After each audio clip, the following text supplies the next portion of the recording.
Assalamualaikum warahmatullahi wabarakatuh. Kembali lagi bersama saya Wardah Tilfa. Melanjutkan video saya sebelumnya mengenai logika informatika. Di video saya kali ini saya ingin membahas tentang validasi argumen. Baik, langsung saja kita masuk ke materi validasi argumen. Validasi argumen terdapat premis dan argumen.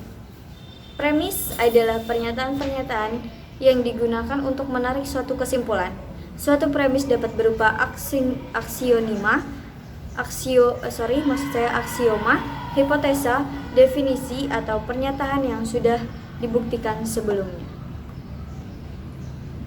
Sedangkan argumen adalah kumpulan kalimat yang terdiri atas satu atau lebih premis yang mengandung bukti-bukti atau advance dan suatu konklusi.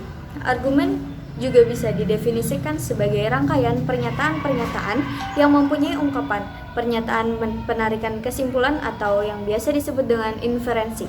Argumen terdiri dari pernyataan-pernyataan yang terdiri atas dua kelompok, yaitu kelompok satu adalah pernyataan sebelum kata jadi yang biasa disebut sebagai premis atau hipotesa, dan pernyataan setelah kata jadi yang disebut dengan konklusi atau kesimpulan. Nah, di sini saya punya contoh argumen dengan kalimat Ani ada di Bandung atau Tasikmalaya. Ani tidak ada di Bandung, jadi Ani ada di Tasikmalaya. Misal, kita umpamakan P adalah Ani ada di Bandung dan Q adalah Ani ada di Tasikmalaya. Maka argumen di atas mempunyai simbol sebagai berikut. P untuk Ani ada di Bandung, ini untuk tanda atau, dan Q untuk tanda Ani ada di Tasikmalaya. Sedangkan yang di sini Ani tidak ada di Bandung. Kita cukup menuliskan untuk perumpamaan di sini ada P Ani ada di Bandung, maka Ani tidak ada di Bandung merupakan sebuah negasi. Kita tinggal menambahkan tanda negasi di sini serta jadi itu sebagai ini. Ani ada di Tasikmalaya itu adalah Q, maka Ani ada di Bandung atau di Tasikmalaya, Ani tidak ada di Bandung, jadi Ani ada di Tasikmalaya. Selanjutnya kita ubah argumen di atas menjadi pernyataan kondisional yang berkoresponden dengan argumen tersebut, yaitu dengan cara mengkonjungsikan premis-premis kemudian hasilnya diimplikasikan dengan konklusi. Jadi argumen contoh di atas mempunyai pernyataan kondisional yang berkoresponden, yaitu dengan kalimat di bawah ini. Pernyataan kondisional yang berkoresponden tersebut kemudian dibuat tabel kebenaran. Jika tabel kebenaran yang dihasilkan berupa tautologi, maka argumen tersebut disebut valid. Jika bukan, maka argumen tersebut tidak valid atau tidak terbukti kebenarannya. Selanjutnya, pembuktian. Setelah tadi kita tuliskan, maka selanjutnya akan kita buktikan menggunakan sebuah tabel kebenaran. Tabel kebenaran untuk argumen di atas sebagai berikut.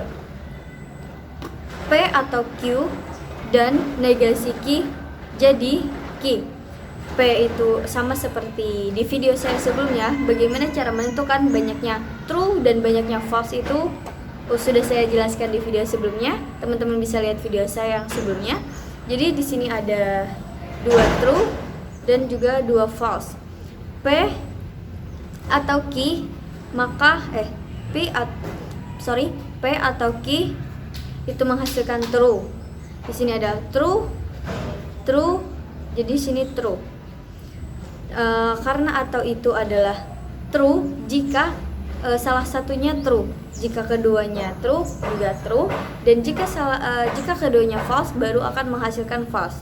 Adalah hasil dari P atau Q, dan ini adalah hasil dari negasi P kemudian didankan dengan hasil dari ini.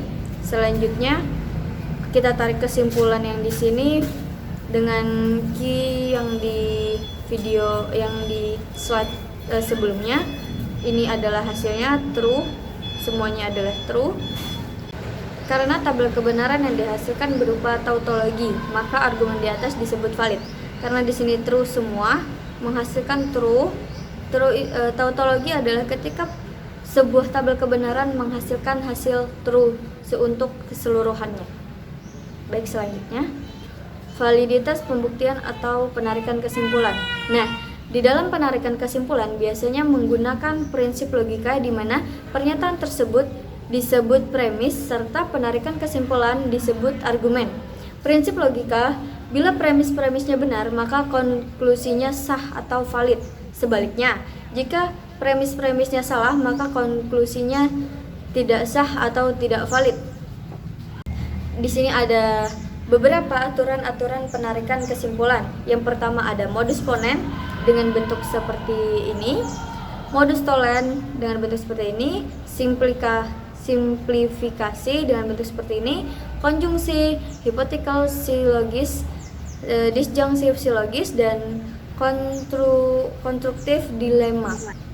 Di sini terdapat bentuknya. Kaidah ini berdasarkan pada tautologi ini menghasilkan ini. Kemudian simbol 3 titik itu disebut sebagai jadi atau karena itu. Modus ponens menyatakan bahwa jika hipotesis P dan implikasi P maka Q benar, maka konklusinya I benar. Di sini adalah contoh yang kedua. Nah, ini kita masuk ke materi modus tollens. Kaidah ini berdasarkan pada tautologi ini, kemudian dituliskan seperti ini. Dan ini adalah contoh dari modus tollens. Selanjutnya ada silogisme hipotesis atau yang tadi saya sebut sebagai hipotesa silogis. Nah, di sini terdapat kaidahnya berdasarkan pada tautologi ini, kemudian dituliskan dengan ini, dan ini adalah contoh dari silogisme hipotesis. Selesai sudah penyampaian materi dari saya menyadari banyak kekurangan pada materi saya. Di video kali ini saya memohon maaf yang sebesar-besarnya jika terdapat kesalahan dari baik itu dari pengucapan saya, tingkah laku maupun pembuatan materi saya. Teman-teman bisa mendukung saya dengan cara mengklik tombol suka pada video ini, dan jika video ini bermanfaat teman-teman bisa klik share sebanyak-banyaknya, serta jika teman-teman memiliki masukan-masukan ataupun kritik bagi materi saya, bagi saya maupun bagi video saya ini, teman-teman bisa meninggalkannya di jejak komentar. Kurang lebih itu saja yang bisa saya sampaikan. Terima kasih sudah menonton. Wassalamualaikum warahmatullahi wabarakatuh.